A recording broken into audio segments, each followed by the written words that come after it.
So I'm Gábor Péteré from Hungary. I'm one of the co-chairs of the expert group on the, so to say, ECA region, very World Bank terminology, Europe and Central Asia working group.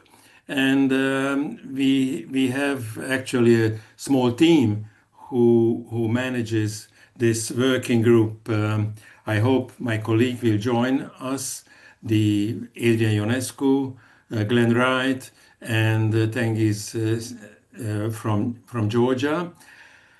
So we manage and try to uh, make this working group active and interesting. But a few words about Local Public Sector Alliance. It is a global network of experts working on different fields related to decentralization or multi-level governance and public services provided at subnational level. The members are, as I said, practitioners, which means local government officials, the policy experts, uh, employees of various international organizations, and people from academia. So it's really a mixture, but the aim is to combine these different approaches and to support decentralization and governance methods at the very local level. The network is quite extended, global network. Just the working groups have like 1,400 members. In our region, we have 120 members, according to the latest figures from 21 countries. So it's a nice coverage who can follow. And I'm glad to have Jamie Boix with us, who is the executive director of LPSA, the engine behind all the various activities, which are not only working groups, but publications, blogs, and other type of events as well. This particular working group meeting is, I think, about a very interesting topic, which is really at the crossroads of decentralization and municipal services, like utility service, the core municipal services like utilities or communal services. We designed this working group agenda, and we found the presenters in collaboration with my colleague Tamás Horváth, who will present the Hungarian case.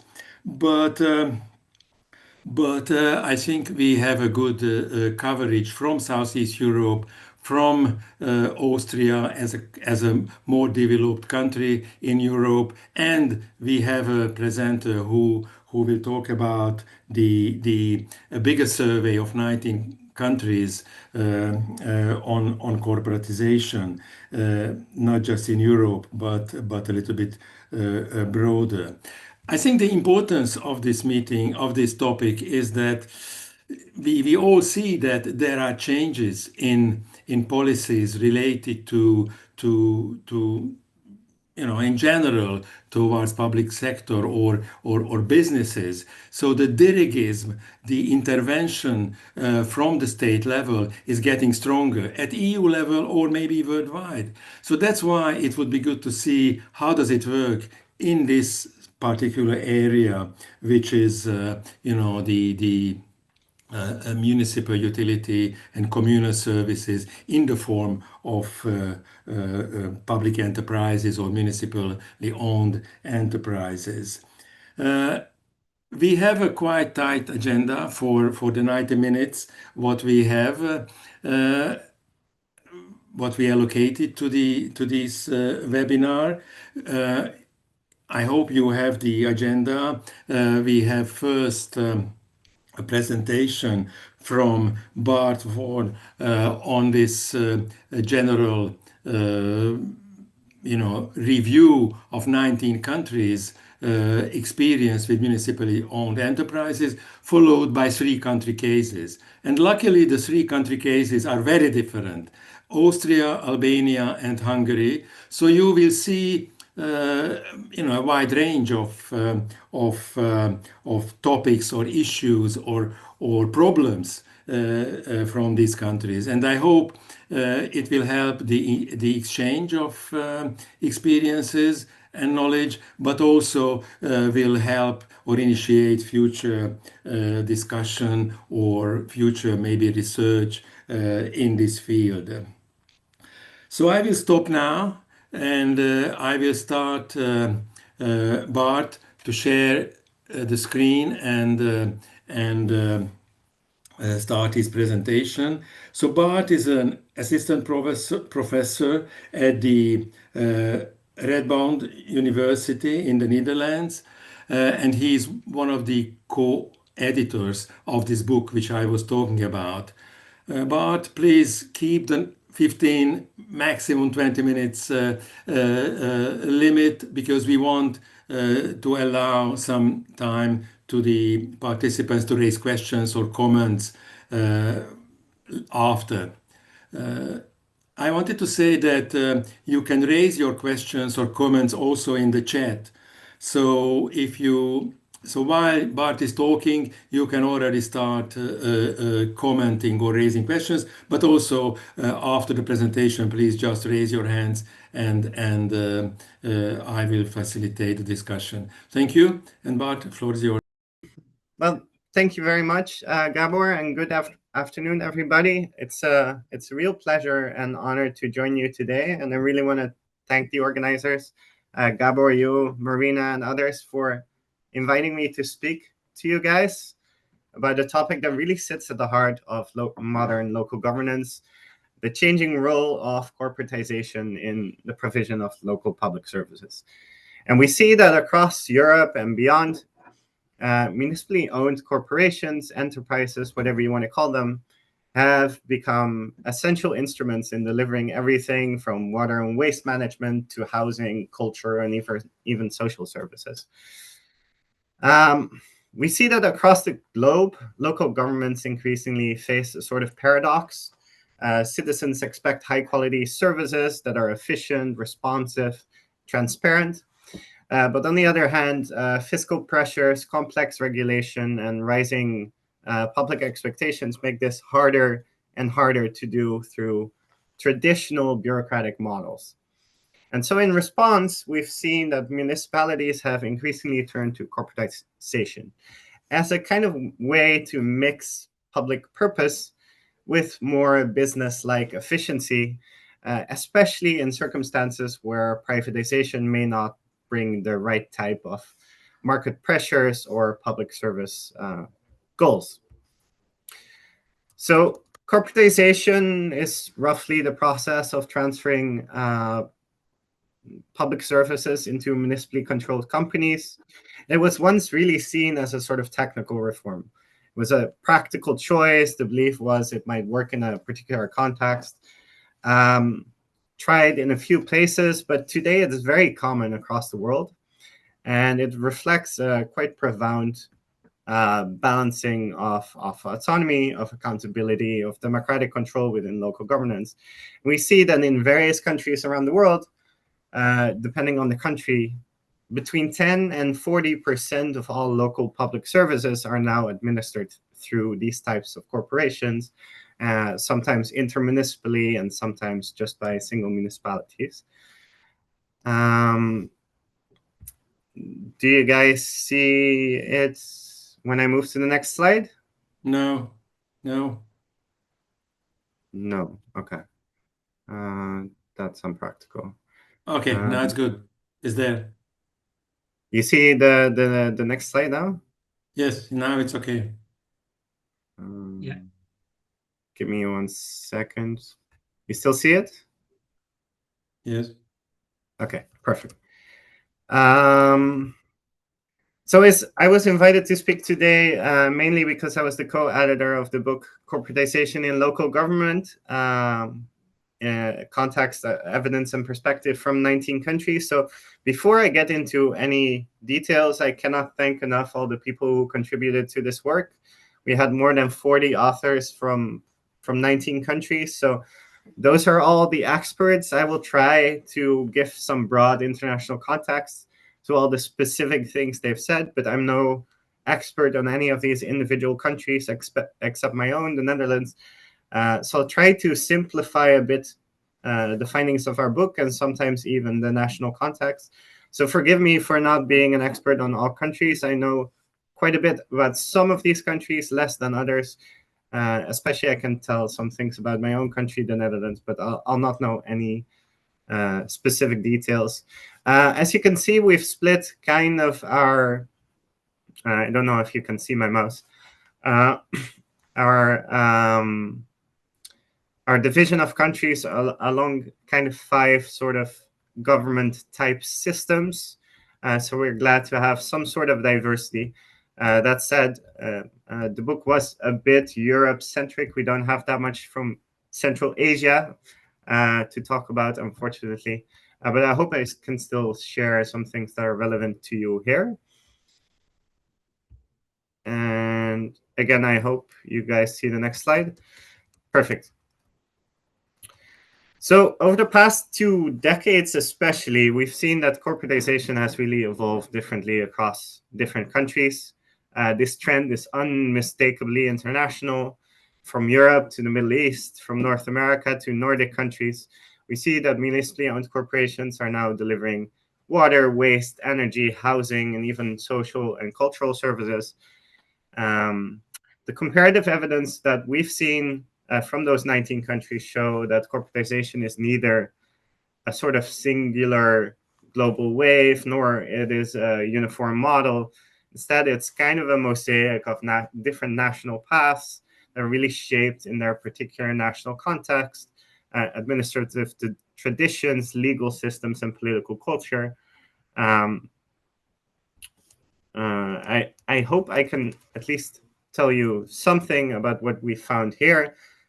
So we see that the more federal a system is, and this is in particular true in the Nordic countries and in the more federal countries in Central Europe, we've seen that corporatization has really grown steadily over the past 2 decades, mainly because municipalities sought more managerial flexibility, more professionalization, whereas in the more mixed, centralized and decentralized countries, we've seen that corporatization has been used to align local public services with these national development goals. And I think, Gabor, you already kind of referred to this increasing sort of attempt by central actors to try to develop guidelines for what is done at the local level. And we see the latter, especially in some Southern and Eastern European countries, especially those that have faced fiscal crises or massive centralization policies by their governments. You can see this in Portugal, you can see this in Greece, you can see this in Hungary. Maybe our future presenter will talk about that a little bit more, where there is an increasingly sort of curtailed municipally owned corporations that are increasingly brought back into tighter state control. And I would generally sum up what we found internationally as follows. The trend towards corporatization really is quite universal. But since the 2010s in particular, and in particular since in Europe, the Euro crisis that occurred then, the direction and the intensity of change really depends on the countries we're talking about, with some countries shifting even more into this corporatization trend and others kind of reducing the autonomy that is given to these municipal corporations. Again, I hope you see it if I switch to the next slide. So the center of this transformation of local governments lies autonomy, the idea of autonomy. And autonomy is really the very reason that corporatization is embraced in many countries. The idea of corporatization at the municipal level was initially quite simple. If you give service providers more room to act independently, especially independently of politicians. They can become more efficient, more innovative, more professional, and more important, less politicized. And that was the belief. But we're then generally finding that this autonomy is kind of a double-edged sword. So it can create efficiency, but it can also blur accountability of these types of organizations.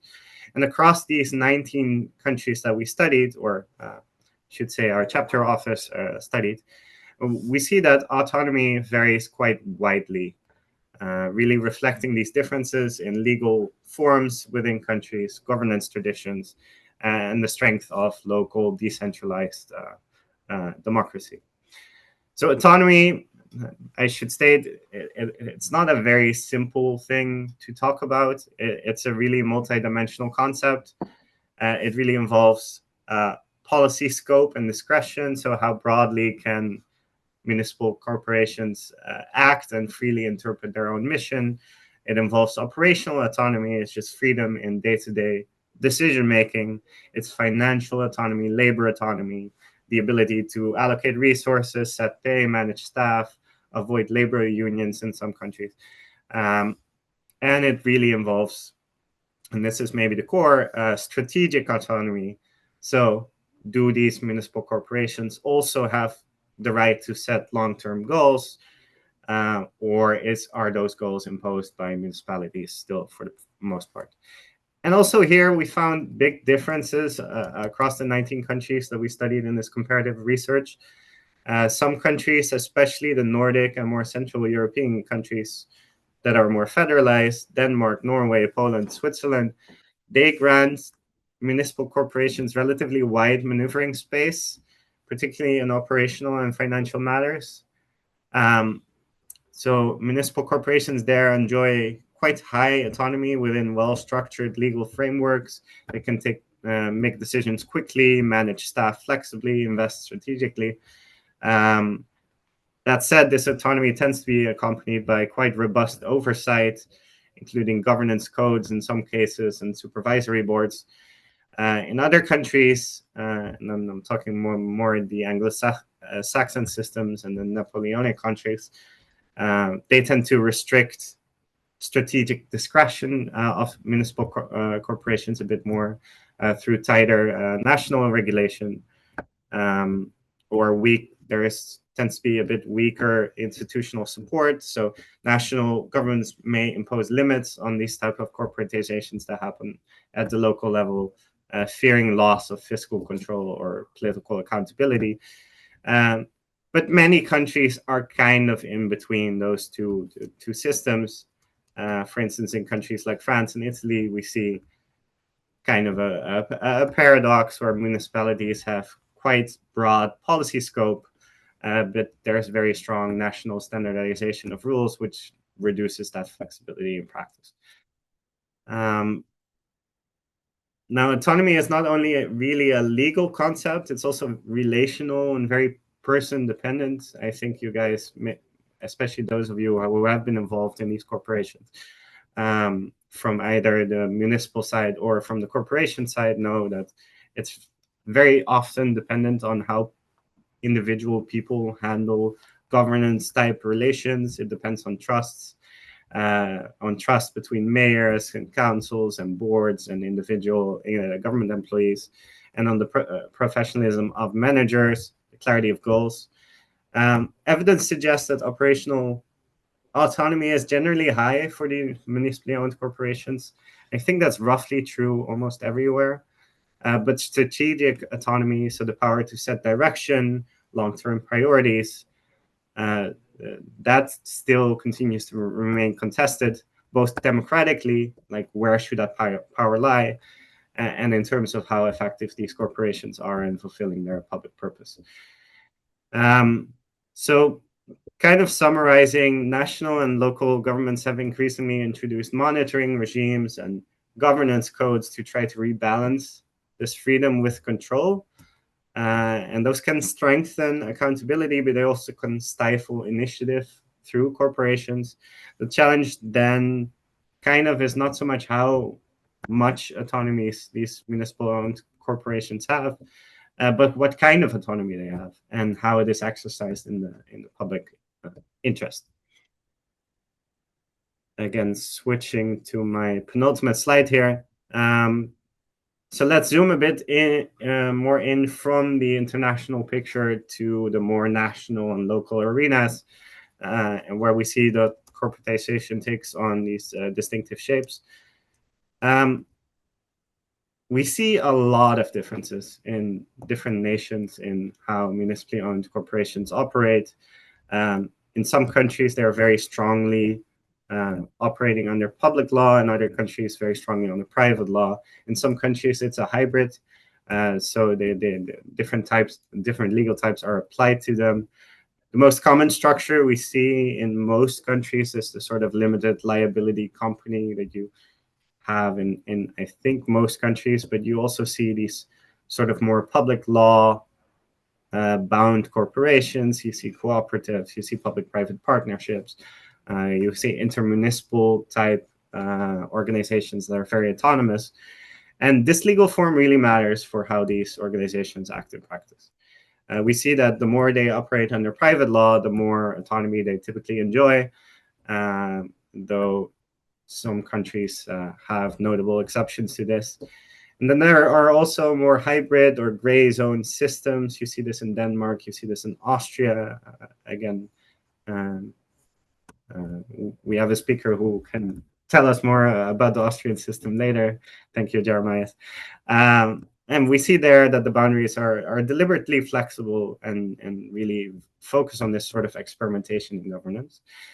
And that legal diversity that we see kind of reflects the different philosophies of governance that really underlies these country differences, whereas some countries treat corporatization as an extension of public administration, while others see it more as a sort of quasi-market mechanism. And similarly, organizationally, municipally owned corporations are very diverse across countries. In some countries, they are small, focused on technical services like utilities or waste services. In others, they are large, sometimes multi-purpose enterprises responsible for many things like housing, energy, culture, education, sometimes multiple of those within the same organization. We see that many are now owned by several municipalities, sometimes with public partnerships, becoming sort of vehicles to get all sorts of other cooperation happening, sharing expertise, achieving economies of scale that could otherwise only be achieved through like forced amalgamations that have not been seen as very productive in many countries. We see a difference in board structures. Some countries work with these sort of one-tier systems where you have supervisory and executive board members all on the same board. Others have a real clear split between supervisory and executive boards. Really differs per country. And across all systems, I would say one message really rings clear. Corporate governance really matters of these organizations. The weaker the oversight, the more you get inefficiency, the more you get problems. And that leads to also problems getting public goals across.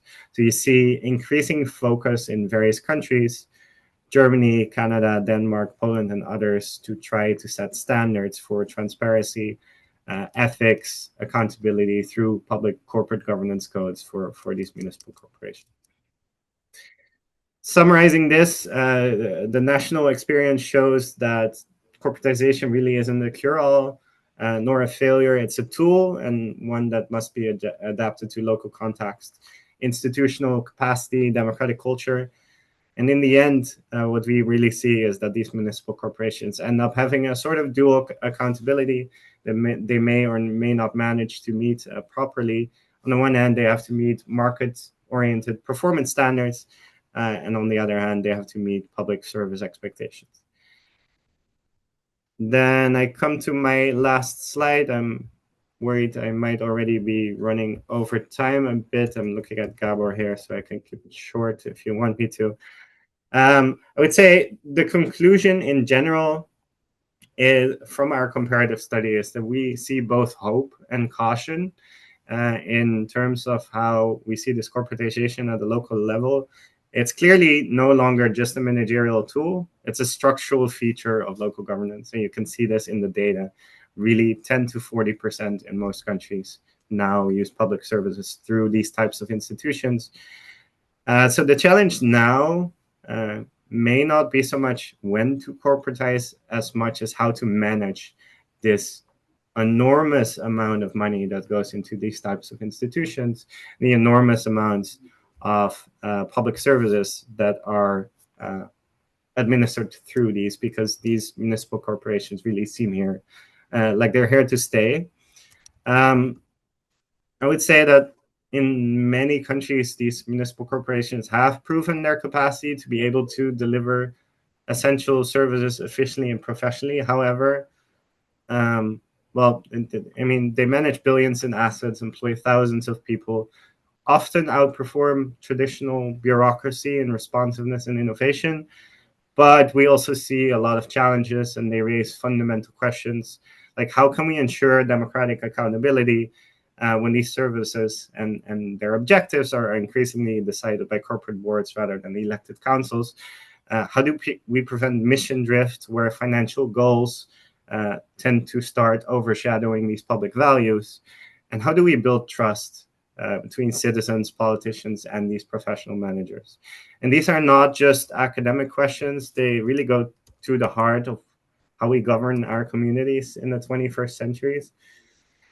So we think future research and future policy must really look beyond just the efficiency question and really look at the broader purposes of local governance. These municipal corporations are not merely service providers anymore. They are instruments to achieve all sorts of development goals now: climate action, social inclusion, digital transformation, equality of living, all those sort of goals. And to realize that, I think we must cultivate what might be called a sort of public corporate stewardship.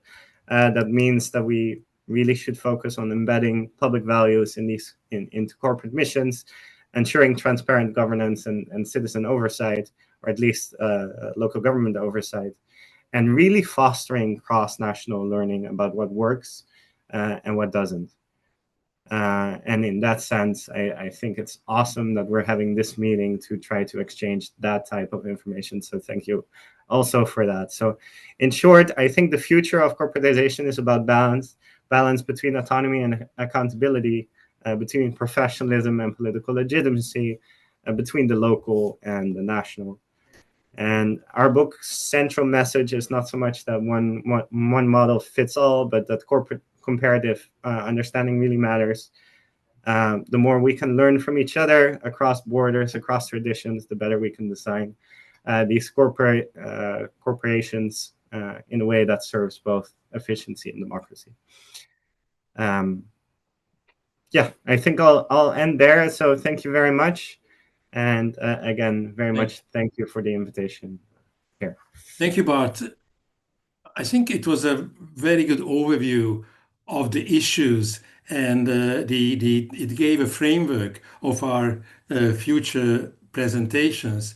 So I think that's very much an added value of your book, to emphasize that the narrow focus on company management issues or finances or management in general at the local level doesn't help. You have to see all the relations of these topics.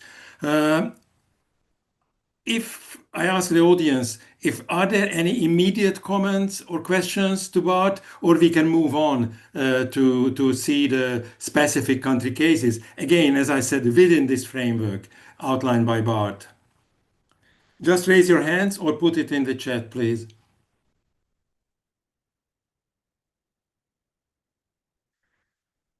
I don't mind if there are no questions and comments. Maybe they will come later because our time is limited. So I will move on. We will move on now to, and I will ask Jeremias Jobst from Austria, who comes with a view of a country which has a very particular Austrian or partly, I would say, German model of Stadtwerke. But he represents here the association of municipality-owned enterprises as well. But Jeremias is also a researcher at the Linz University. So, Jeremias, please, the floor is yours.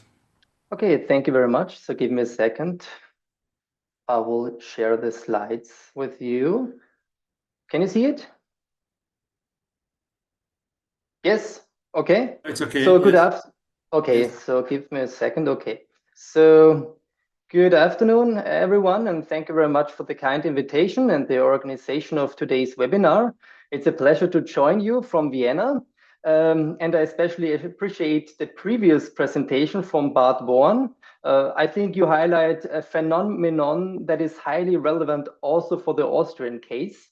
Yes, and today I will talk about the Austrian approach to managing and financing services of general interest. In German, we call it Daseinsvorsorge.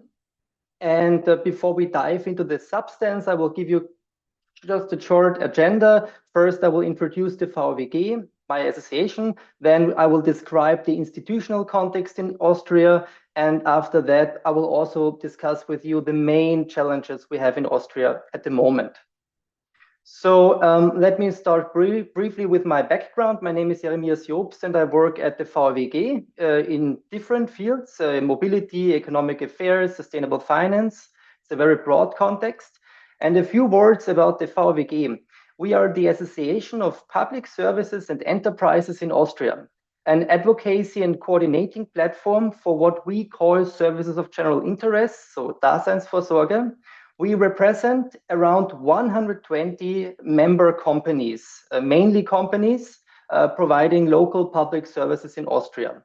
Our president is Barbara Nowak. She's the executive city councillor for finance of the city of Vienna.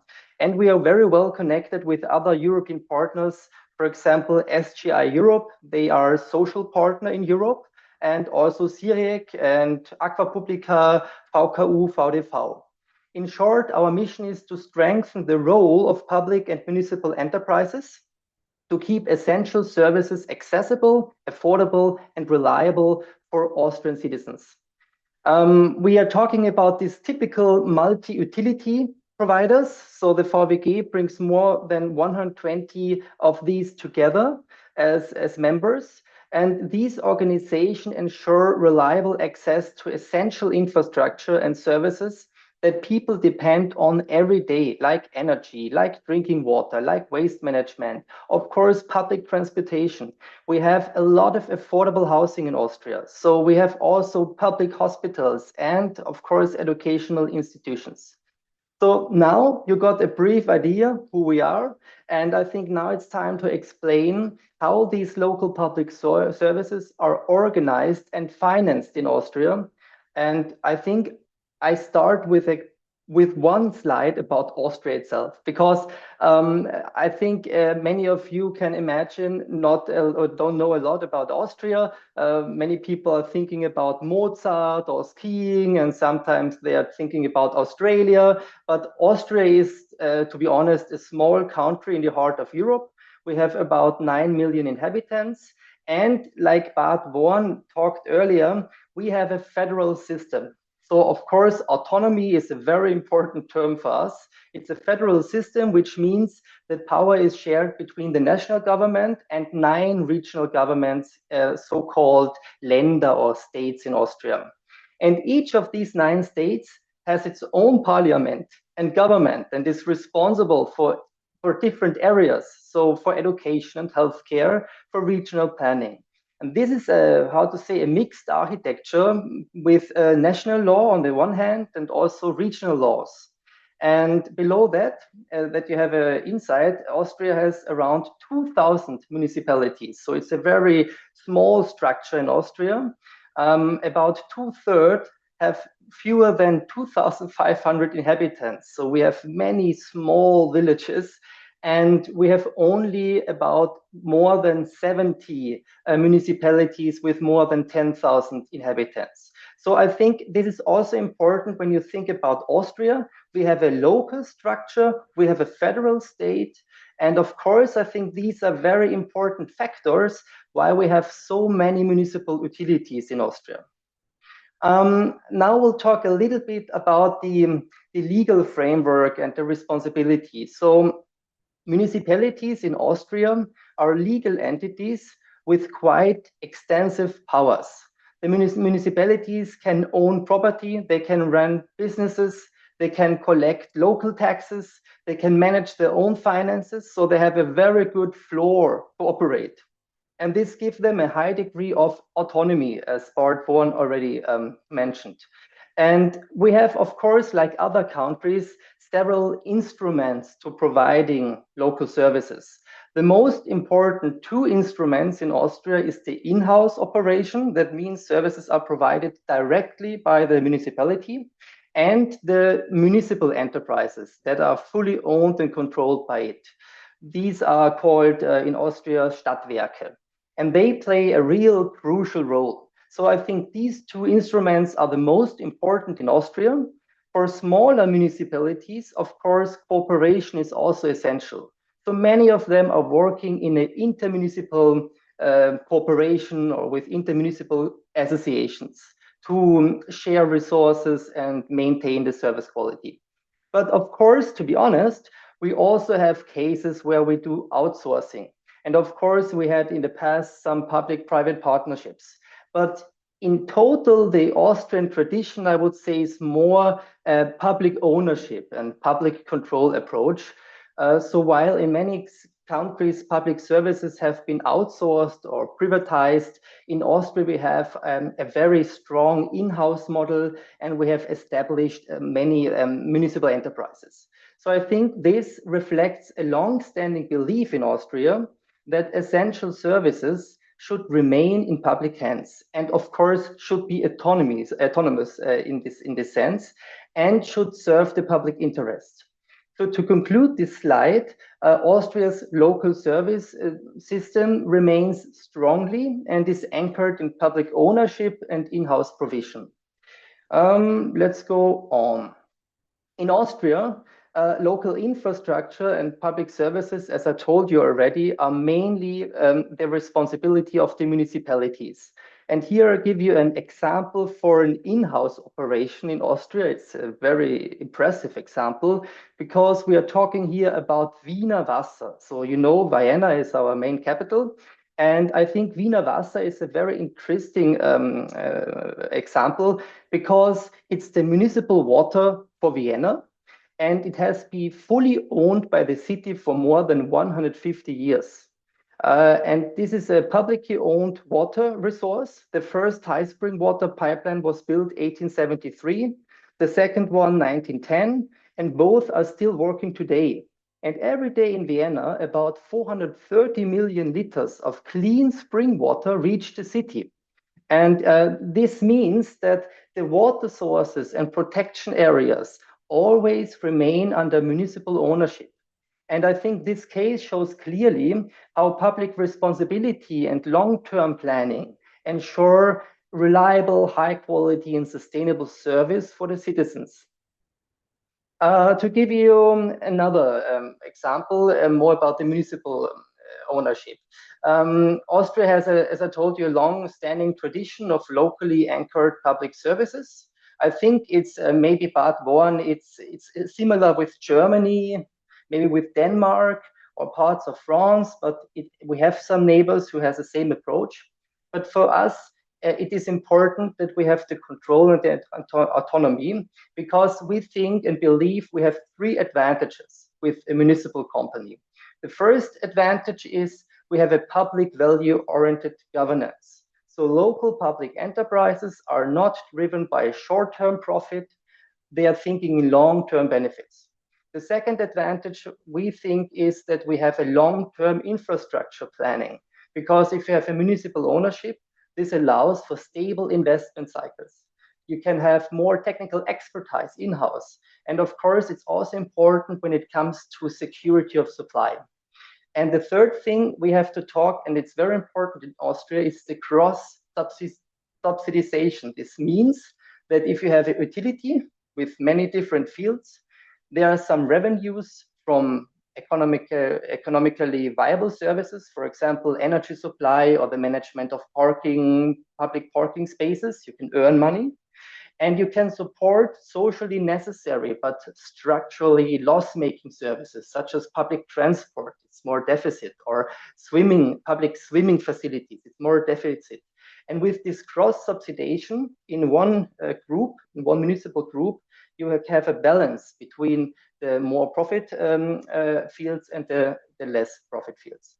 So here you can see on this slide the Wiener Stadtwerke group. I think it's very impressive because it's a very large integrated municipal service provider for over 2 million inhabitants. The Wiener Stadtwerke Gruppe combines energy, public transport, digital and social infrastructure under one roof. And each of these are own companies. So there are different legal forms, but as Bart Vaughan already mentioned, most of them are GmbHs, so limited liability companies. And here you can see some key features about Wiener Stadtwerke Group. It is one of the largest municipal companies in Europe. It employs around 18,000 people, and it provides services that every citizen in Vienna uses every day. So really everything from water to waste to public transportation and housing. And I think this example shows how strong local public ownership can make a city work efficiently and sustainably. And I think you all know that Vienna it's a good example and a very lively, a very good city to live. So to come to the key features, Wiener Stadtwerke Group has a turnover around 6.2 billion euros, pardon, and it invests more than 1 billion euro every year because we have a lot of challenges regarding the climate change.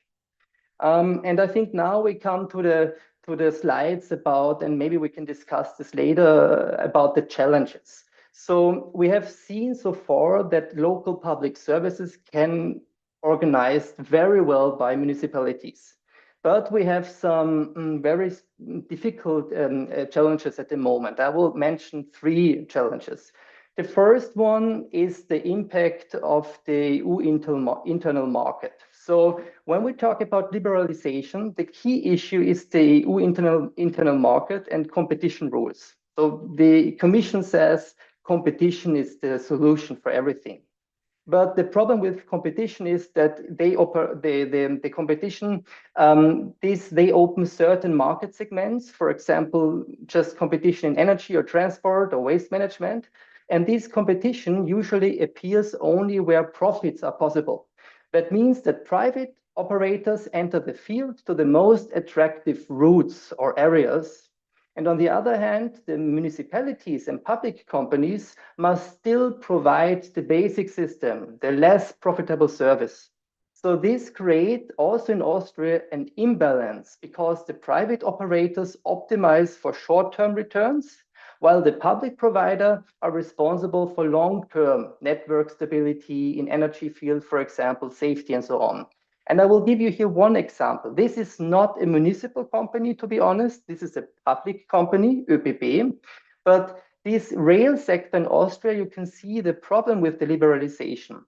We are a small country, and we have only one route with a lot of frequency, with a busy route where you can really get profit. It's the corridor between Vienna, Salzburg, Innsbruck. And you can generate a lot of profit on this route. And the problem is that since liberalization, a private operator, such as Westbahn, have entered the market and now operates only on the most commercial attractive route, the Vienna-Salzburg corridor. And as a result, ÖBB has lost significant revenue that they need to provide a broader rail infrastructure for the whole Austrian rail system. So it's just one example of the problem with liberalization, but you see very clear the main problem behind it. Yes, 5 minutes, please. Okay, I will get it. So the second problem we can also discuss is the fiscal capacity. We have, of course, in Austria a situation at the moment who is very complicated regarding to, first of all, the corona crisis. I know that you have the same problem. We have higher interest rates. We need a lot of investment for climate change and climate adaptation. And we have the EU fiscal rules. And these are also a problem because these fiscal rules, they take the flexibility of many small municipalities. So we have also think about fiscal rules when we talk about good services of general interest. I will give you just a last quick example about challenges. We have also troubles, or not troubles, a challenge with public swimming facilities because it's getting more and more difficult for smaller municipalities to provide a public swimming facility. And of course, when you start to privatize these kind of facilities, it will be more expensive and it will be less accessibility for people with low income. So to bring this point on the table, it is important that municipalities can also operate in sectors where they can earn more money, like, for example, energy or heating, and to cross-subsidize the revenue with less profitable sectors like public swimming pools. About remunicipalization, I know that this is one of the core topic here, but to be honest, talking about remunicipalization from an Austrian perspective is quite difficult because this topic plays not so a big role here from our point of view.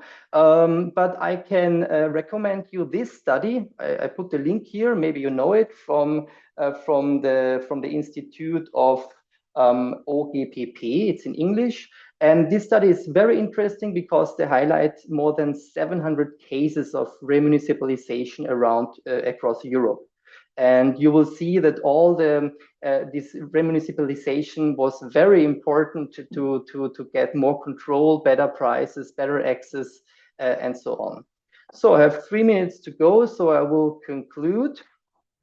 Of course, as you heard, we are an association who do lobbying. So for us, it is important to send our messages that municipal and public companies are working well. For us, it's important that the essential services must remain in public hands to ensure continuity, accessibility, and long-term reliability. Of course, we have 3 instruments who are important for us.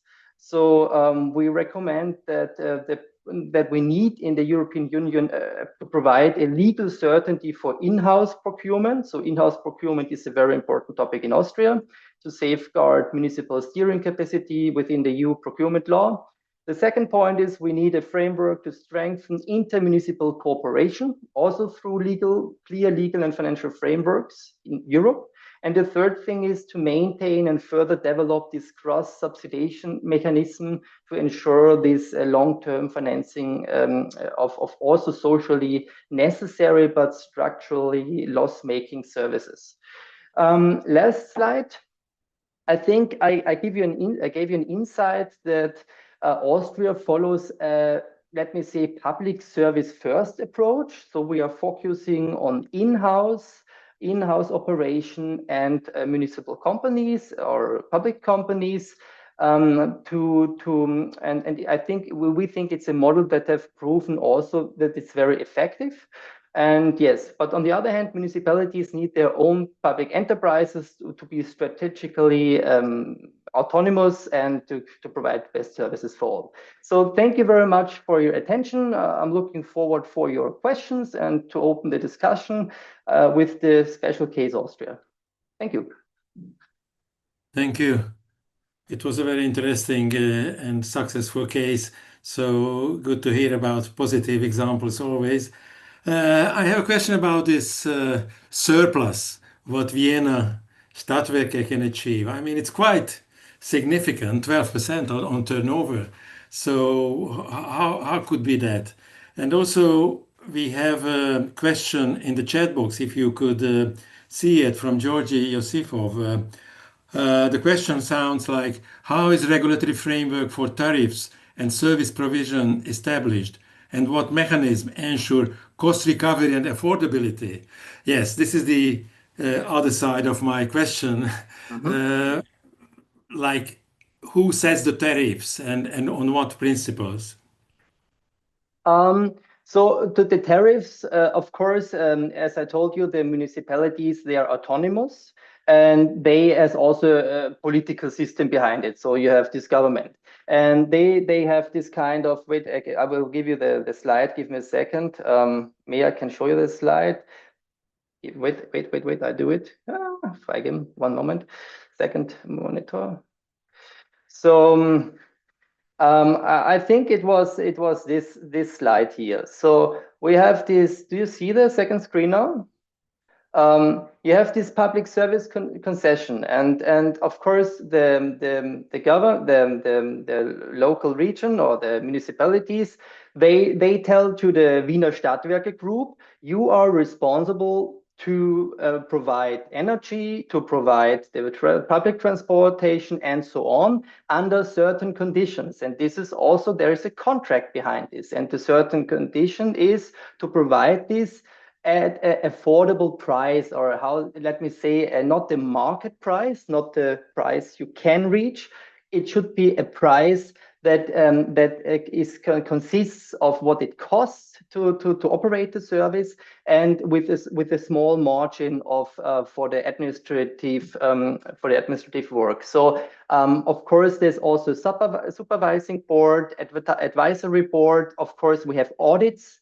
They have audits. Of course, they have the obligation to do a report every year. And as I told you, they are GmbHs.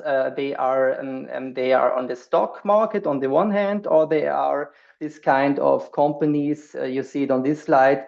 It's called in Germany GmbH. They are typical limited liability companies. So of course, they have there is a control also within the business law. So Yes. I think from our point of view, of course they have a control, and there is also a political head behind it. So if for example, if the Vienna Stadtwerke concern has troubles, also our government in Vienna would have a trouble with the people who lives here. And the second question, I think, was about the second question was, I think, about the I don't know which one it was now. I mean, you still receiving comments and questions, but I think the time is rather short. So I would like to have a new rule for maybe for our working group, that you got now two very broad questions, like how the elections influence these long-term plans of the corporations, or what are the management techniques, KPIs, and so on. I think it would be good if you could just respond it in an email, and then we will upload it with Yes. a video presentation. But we have to go on because we have two more interesting presentations. And Jeremias, thank you very much. As I said, it was very good to hear about a positive example.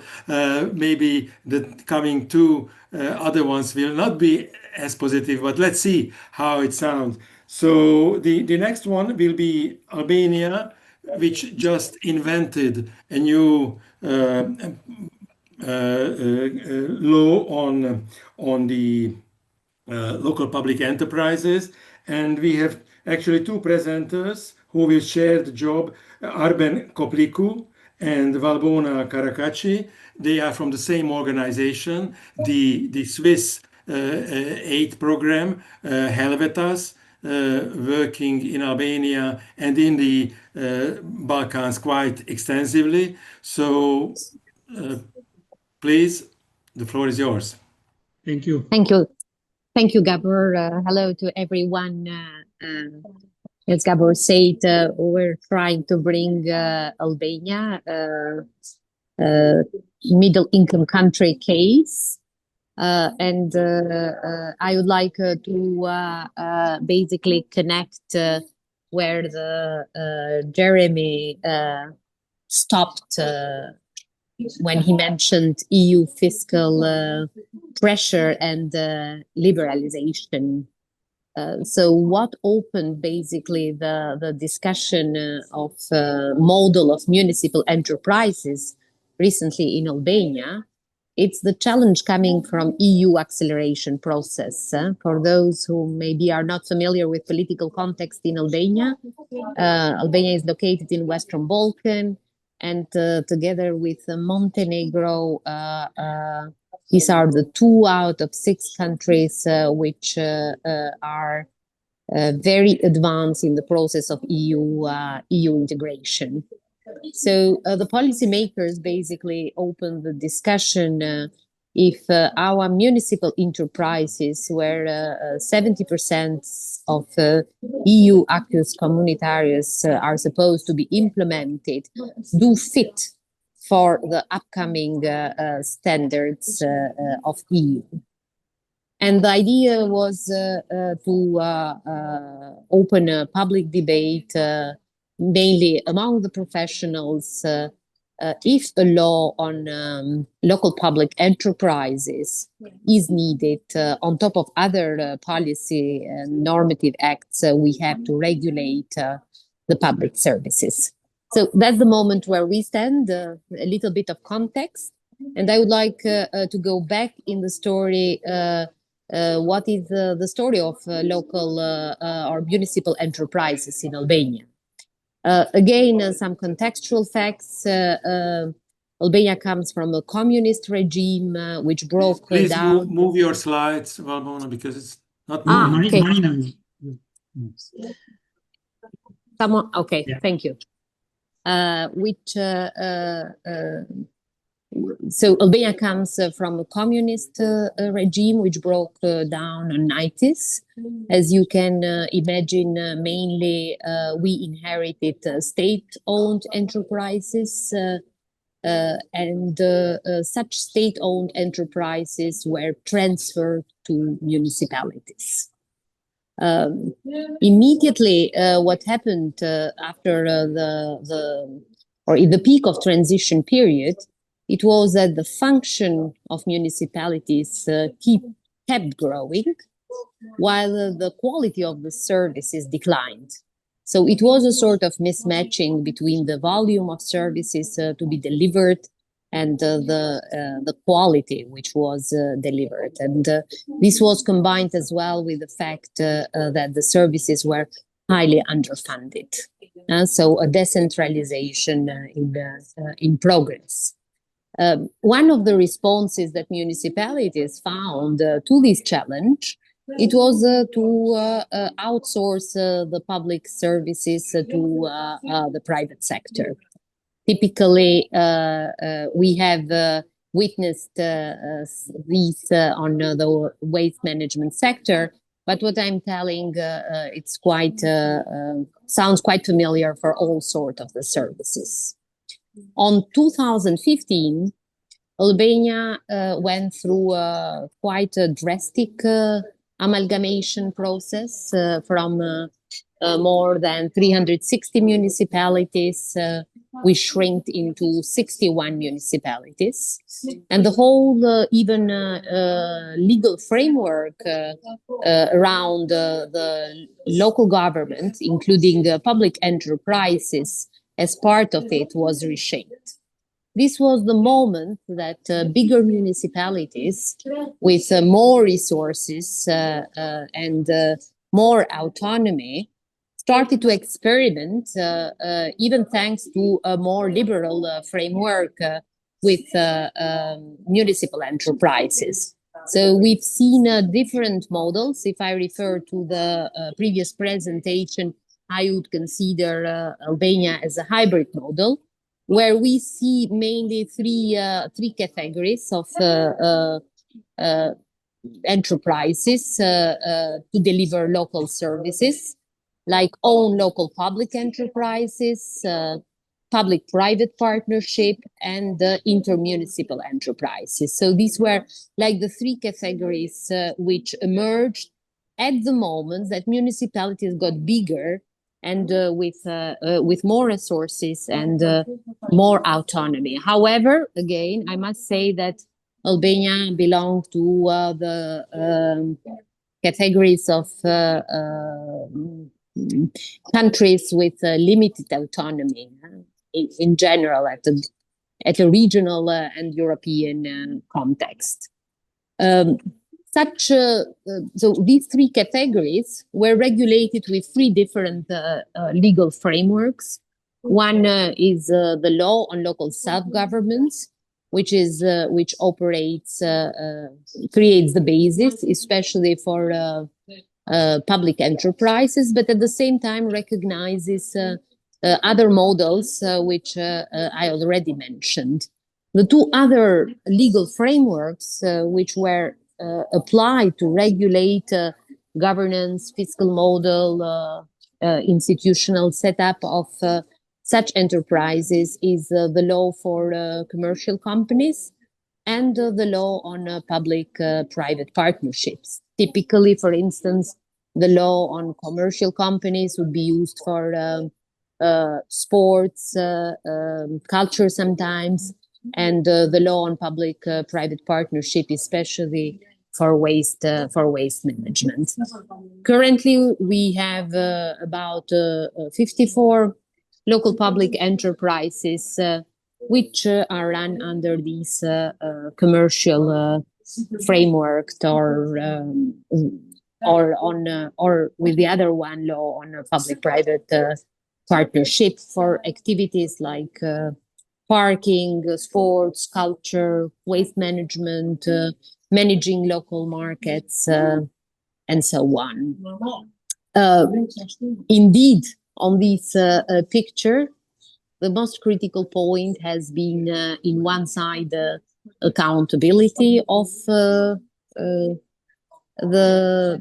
all the three models, as a matter of fact, and on the other side, the high demand for efficiency, because public services remain highly underfunded, and the experimentation with different models still has not delivered at the required level.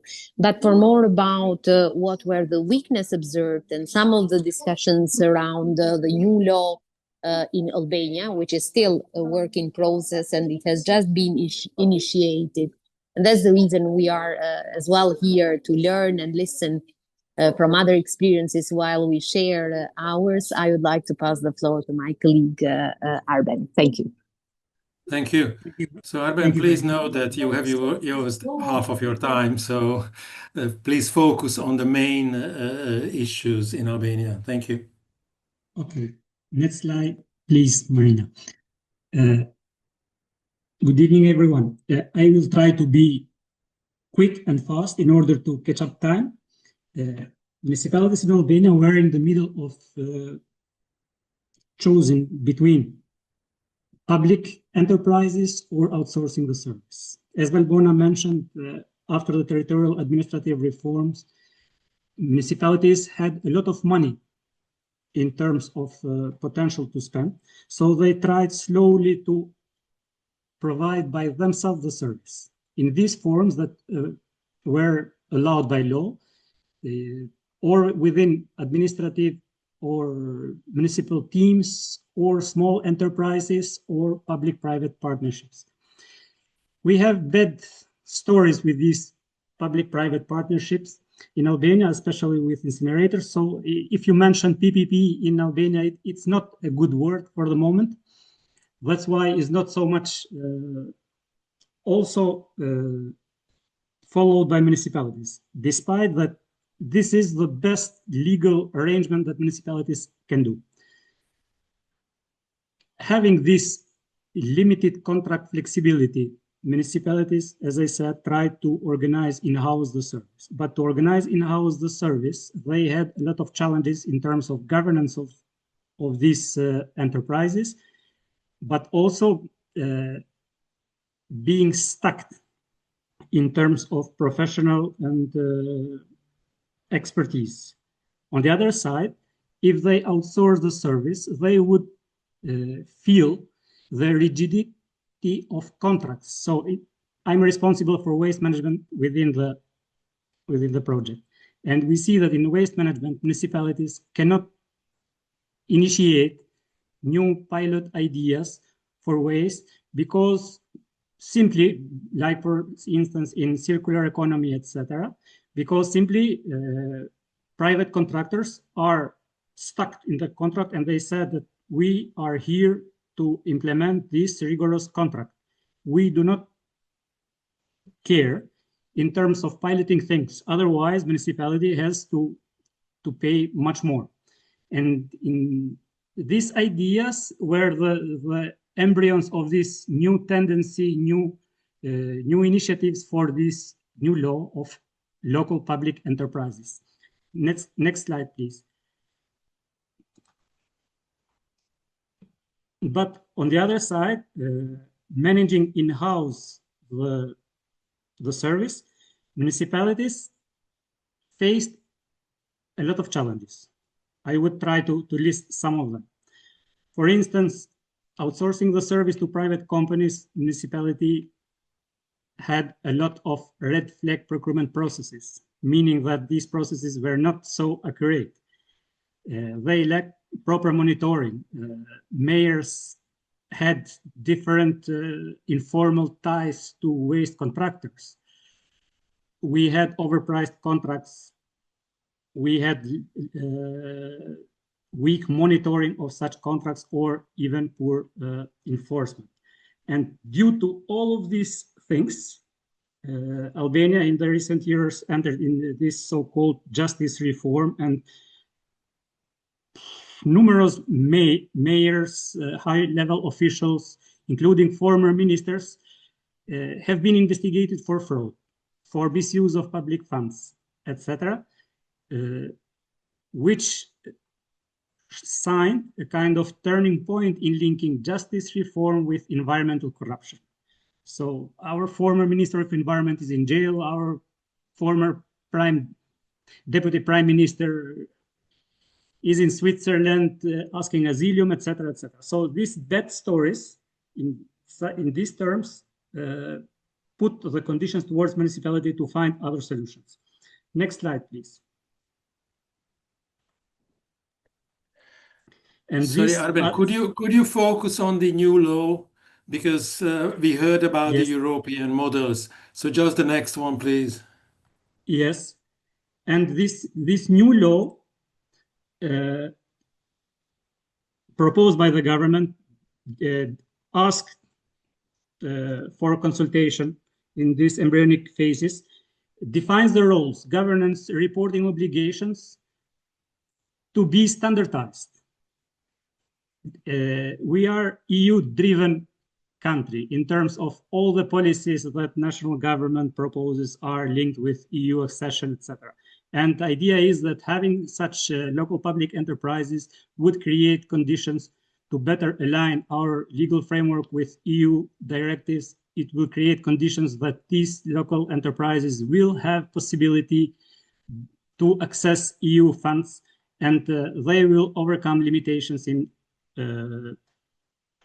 organizing and implementing activities, limitations that if these companies would be operated according to commercial law, they could not have such flexibility. And this flexibility is linked mostly with governance of the enterprise, decision-making process, appointment of board members, monitoring and oversight role, and most of all, accountability. Because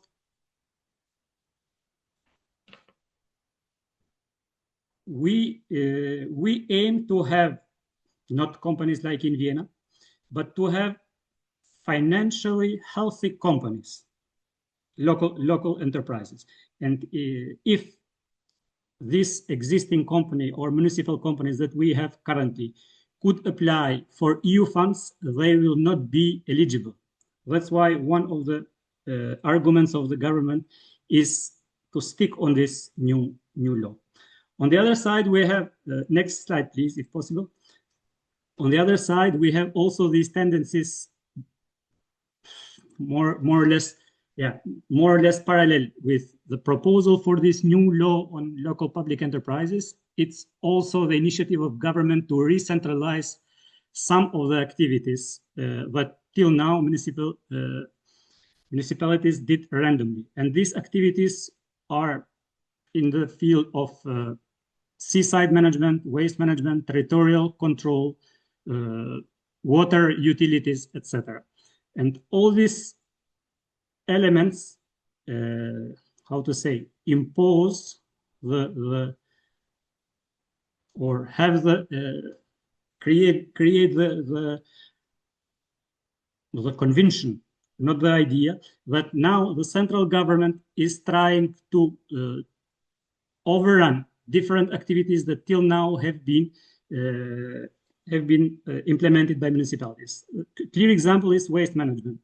Waste management, recently on October 16th, Parliament approved the law that a national agency will be responsible for treatment of waste and be responsible for administering all the waste treatment infrastructure. This agency is called National Authority for Economy of Waste, and all municipalities will be clients of this authority.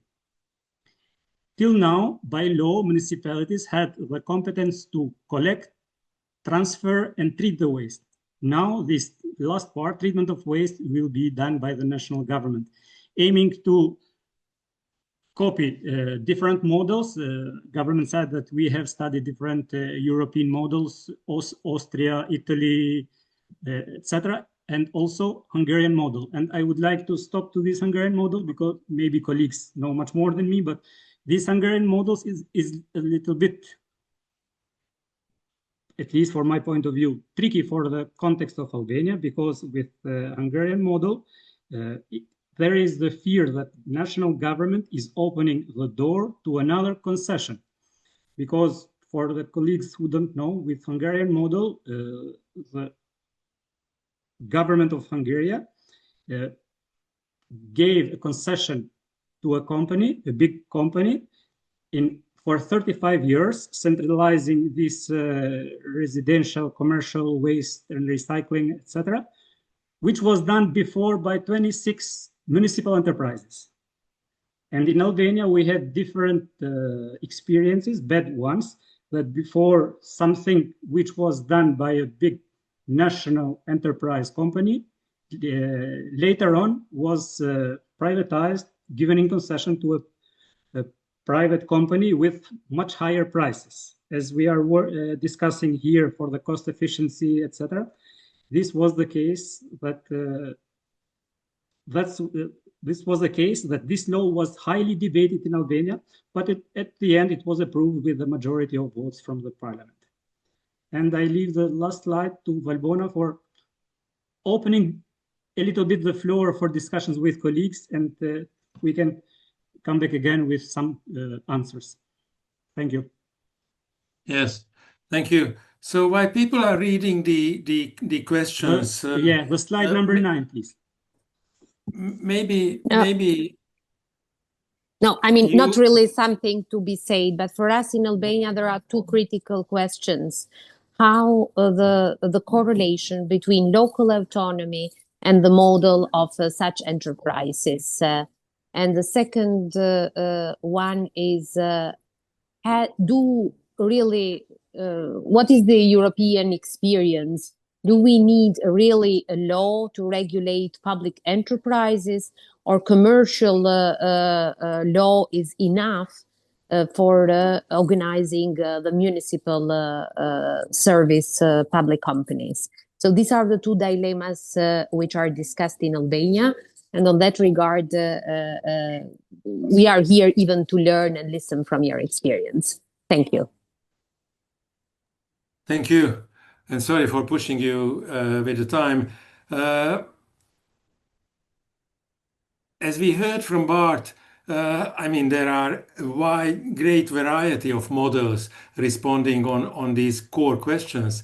What particularly interesting for me in the case of Albania is that what was really the main motive for doing this type of centralization through this agency? Was it the failure of the municipal companies, or was it a kind of a counter effect on the power to limit the powers of the municipalities? So what was the main reason of this October 16 new regulation on the? I mean, maybe Arben can complement me, but Yeah. basically, financially, such companies have failed, basically. So they are not delivering properly. However, we have enough evidence that neither national companies have a better efficiency. So is that really the solution? This is number one. Number two is that what the real question is, what are the reasons of failing? So did they have sufficient autonomy to really experiment with a variety of models for improving efficiency? And only, for instance, just to talk on waste management, clearly you have national government have intervened with rules which limited the creativity and innovation of local governments to deliver efficient services. For instance, Albania is shared in 10 waste treatment areas, and you are obliged to send the waste in the point which national government has defined, even if a landfill is closer and cheaper for you in the neighborhood. So the limited autonomy have limited innovation. Combine these with fiscal decentralization, which is weak, where because in a better fiscal decentralization context, more equalization or cross funding schemes could be used in order for municipalities to even subsidize such services if the case would be. So that is one reason or the rhetoric of failing of municipalities. The other one, and that is a positive one, is clearly national government is confronted with EU integration process. That's why I started with that. Well, I mean, they have no choice. The speed of EU integration is at that level that it would be impossible to have in-depth reforms. We know decentralization takes time, changes on behavior takes time.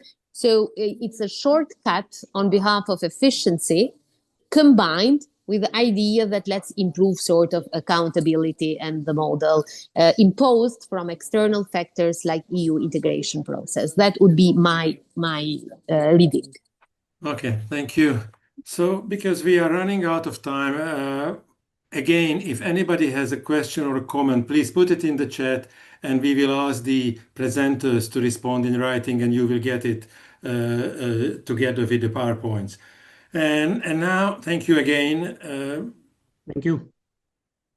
Arben and Valbona. Now we move to the Hungarian case, and Tamás Horváth is hiding under Ildikó Barta's name on the screen, but they work at the University of Debrecen at the Public Finance Law and Management Department. So, and you will see from Tamás' presentation a list of publications, what they made on this topic. So I'm really looking forward to hear Tamás. So Tamás, please share your slides and then you have 15 minutes, sorry. Thank you very much. Practically, because of the time limit, I try to continue on that point when the Albanian case finished. So practically, I please Marina to the slide 5. It's about the process of the Hungarian local corporatization. Practically, Yes. So this one, I want to focus on one contextual issue. It's about mainly the context of the national government.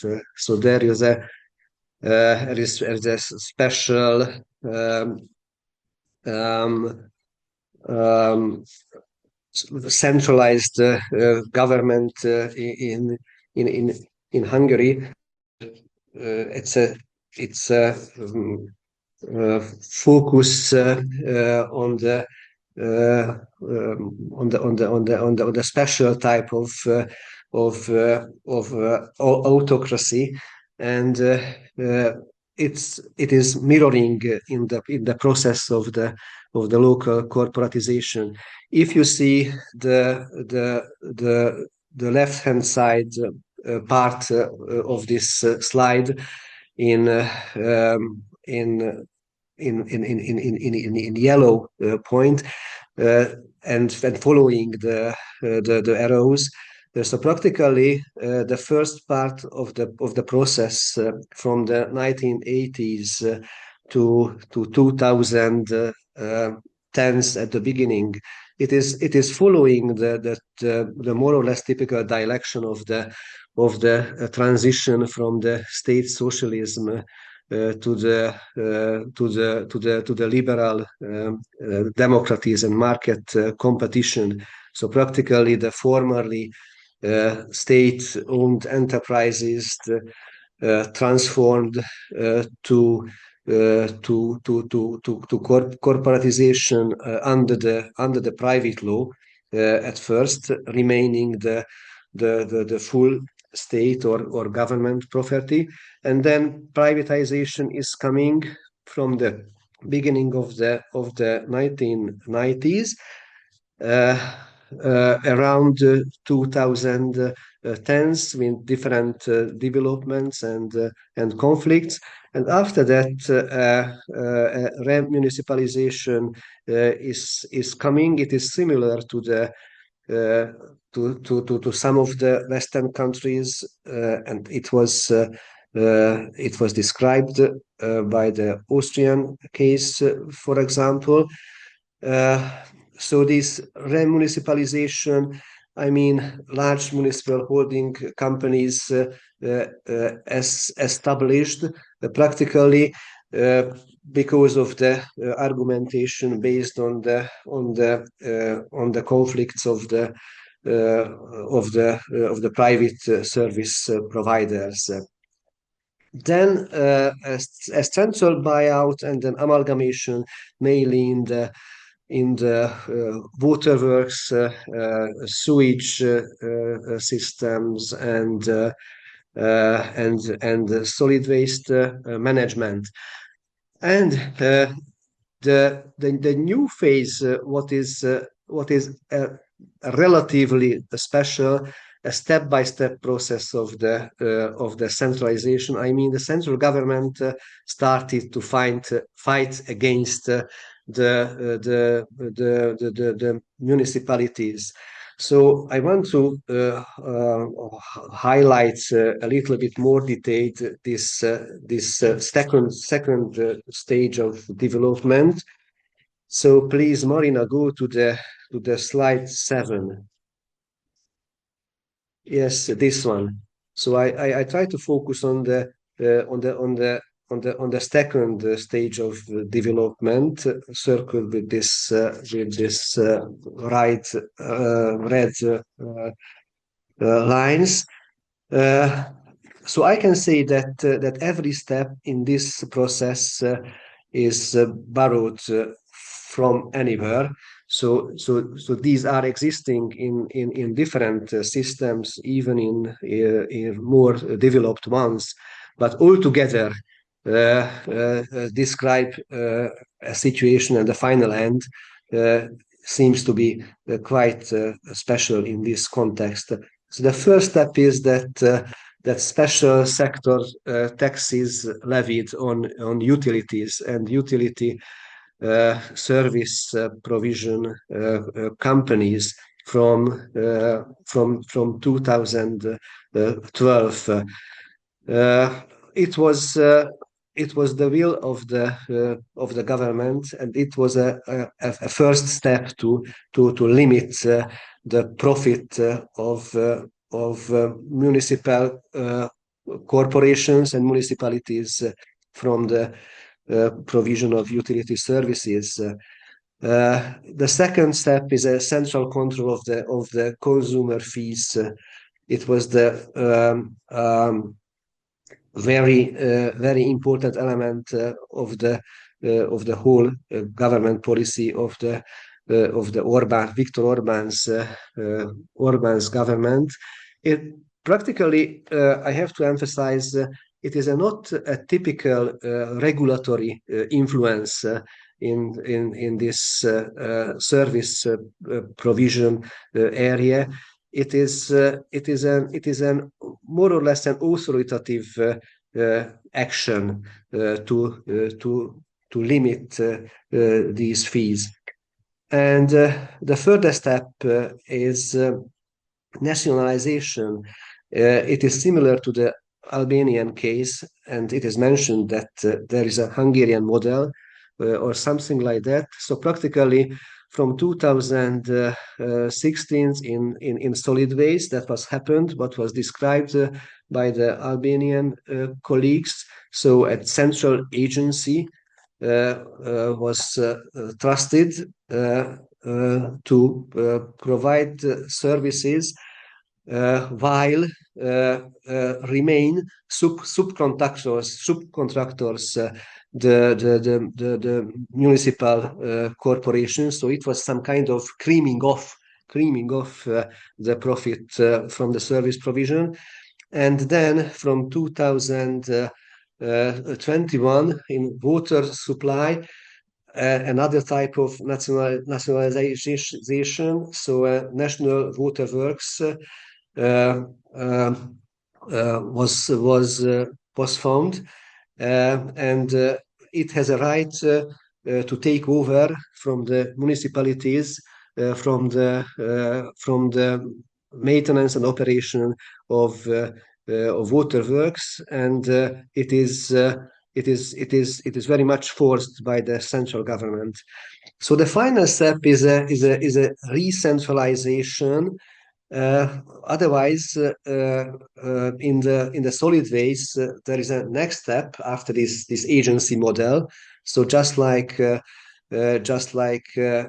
special concession was sentenced, only one applicant, that is partly in the ownership of the central government, and also involved private shareholders. And that is the final conclusion and the final consequence of this process, that practically these friendly private owners got in position.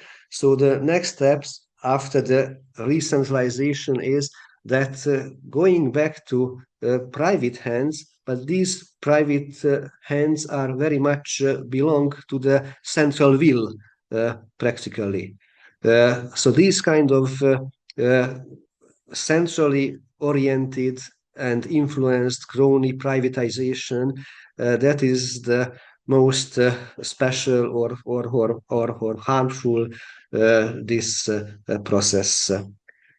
I think, Gabor, this point I stop my presentation because of the time limit, and maybe it is good for questions or discussions. Thank you.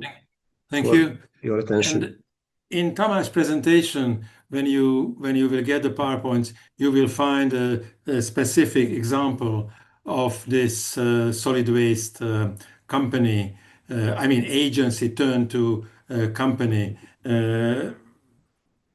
later. Any questions, comments on this process, or maybe what you missed in listening to Albania? Maybe we can combine the two cases.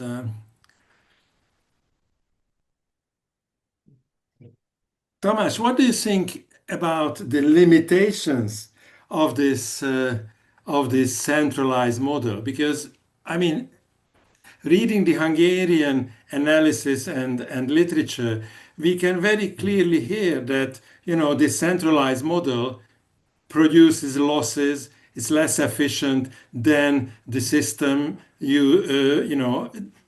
developed before 2013. So, what do you think? Where are the limitations or the limits of this? Where are the constraints of this model?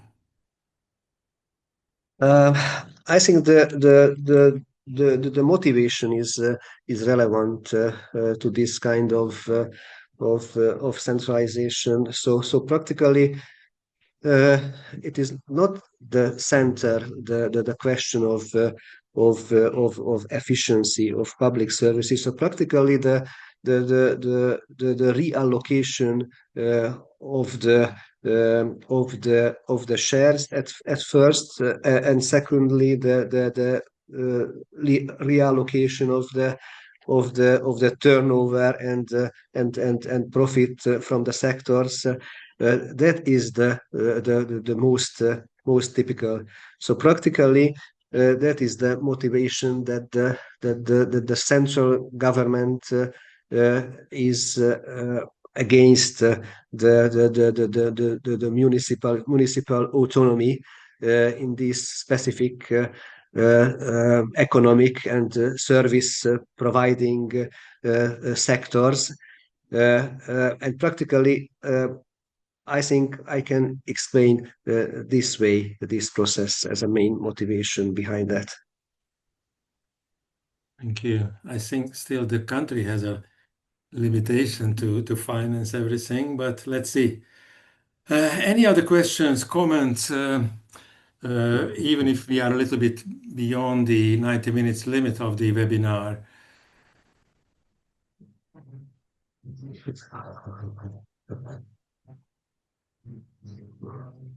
Okay, so maybe it's too late in the afternoon in this region. So I want to thank you, all of you, to join the webinar, and especially to our presenters who gave very good presentations. And as I said, the PowerPoints will be shared on the website of LPSA, and you will get it. And as you can see in the chat, Marina encourages you to subscribe to the LPSA newsletter, so you will hear about the next webinar. But I also want to emphasize that LPSA is not just doing webinars. Please use it as a network if you want to start a research, any type of exchange of information. Just send your messages to us right on the blog, or if you want to make your publications available, send it to us and we will advertise it on the website. So I encourage you to use it, voluntarily, not just at these webinars. And I think the best tool now is to get the newsletter from us. Thank you, and I hope to see you at the next event, or if you have anything to share, directly connect us. Thank you and goodbye.